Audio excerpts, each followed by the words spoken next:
Hey guys, LevelCap here, and today we're going to be taking a look at the Lightning Tank, which is available in Planetside 2 to any faction. It is common pool, and it is quickly becoming one of my favorite vehicles to use.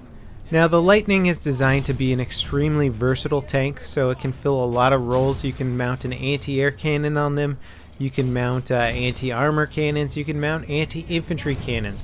But today we're going to be taking a look at a specific build that I'm using that is extremely effective against infantry. Now the Lightning is a very lightly armored tank. In fact, it can almost be destroyed with one shot from a rocket launcher if you hit it in the rear. So it takes a huge amount of damage from the rear, and from the front and sides it can be destroyed pretty quickly by main battle tanks that are spec'd to do lots of damage to armor. So you really don't want to go up against main battle tanks one-on-one unless you really think you can take them, or you're going to use your mobility to your advantage. You are a very fast tank, but you can get caught up a bit on the environment.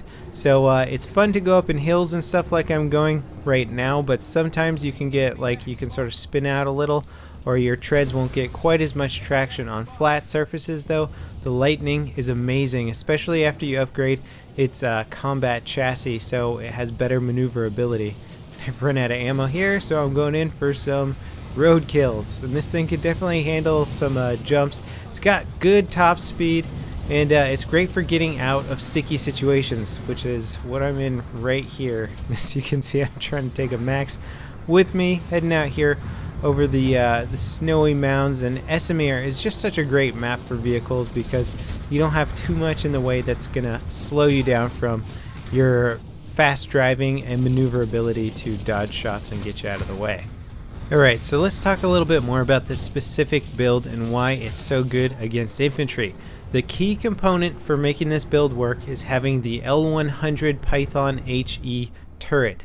This basically allows you to shoot high explosive rounds that have large damage radiuses but do less damage to armored targets. Now unfortunately this turret is a little bit on the pricier side. I believe it's going to cost around 750 certification points, which is definitely a lot, and if you can afford the station cash, it's 700 station cash to buy this, then I would say go ahead and buy the turret and save your cert points for upgrading your infantry or just upgrading the performance of your Lightning.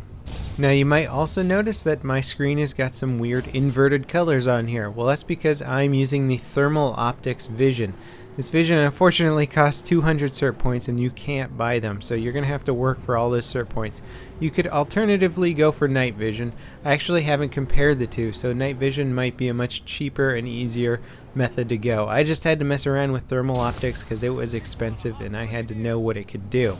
And as you can see here, it's just highlighting infantry. It'll highlight armor also, and it will highlight turrets. So basically anything that's a threat to you is going to come up big and glowing on your screen, making it a real easy target to spot.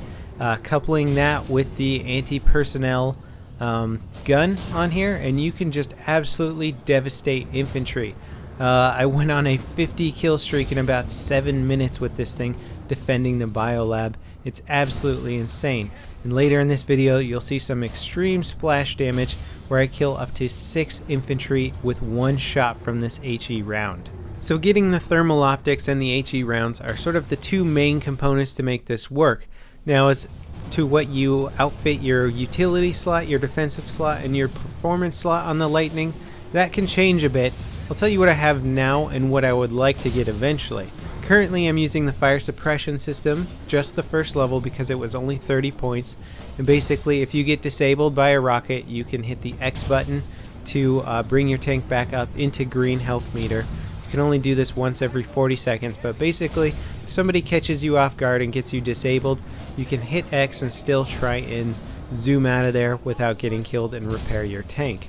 Now ultimately, if we are going to go balls out infantry killer, the proximity radar makes the most sense. The first level is pretty expensive, coming in at 100 certification points, and each upgrade after that, it's got 4 levels of upgrades, pretty much double in expense. So it's a very expensive upgrade, but that will ping enemies on your mini-map, so it'll reduce the chances of enemies being able to sneak up on you, and it'll also spot enemies inside buildings. So sometimes you'll be driving around a structure, not sure if there's a guy in there. It'll ping a guy in the minimap, and you can usually tell which entrance he or she is closest to, and then you can fire an HE round through that door. Probably get some kills with splash damage. Now again, for defense, I use the cheap one to begin with. I put 30 points into the first level of Nanite Auto Repair System, just something to help repair my tank a little bit when I haven't taken any damage, just to get my health back up there. It's one of the cheaper upgrades you can get right at the start, but ultimately I think I would like to purchase reinforced side armor just so I can take a little bit more hits with rocket launchers before becoming disabled. You'll notice that dodging rockets is actually pretty easy to do when you line yourself up perpendicular to your target. So if you end up taking a shot or two in the side, having that reinforced side armor would be probably the best option for dealing with heavy assaults. Then when it comes to your performance slot, I would recommend going with the Rival Combat Chassis. This will allow you to back up a lot faster and brake a lot faster. So switching between driving forwards and driving backwards in the Lightning is extremely crucial to dodging shots and staying alive. Again, this tank doesn't have a lot of armor, so if you get yourself into a sticky situation, you're going to be relying on your agility to survive and not your ability to absorb a lot of damage. Now, believe it or not, I spend most of my time playing infantry and in the scythe, but the lightning tank accounts for about a sixth of my kills total. I have 416 kills in the lightning. I've spent about 3 hours driving it around, and out of the shots that I fired 1,080 shots. I've gotten 416 kills out of those. That's an incredible kill to shot ratio.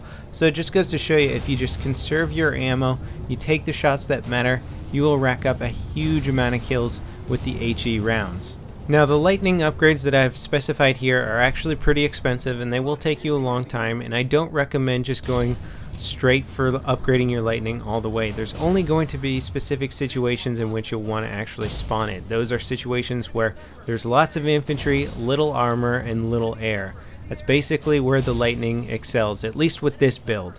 So for anyone who's perhaps had some less than thrilling experiences with the lightning tank, I suggest trying out this build.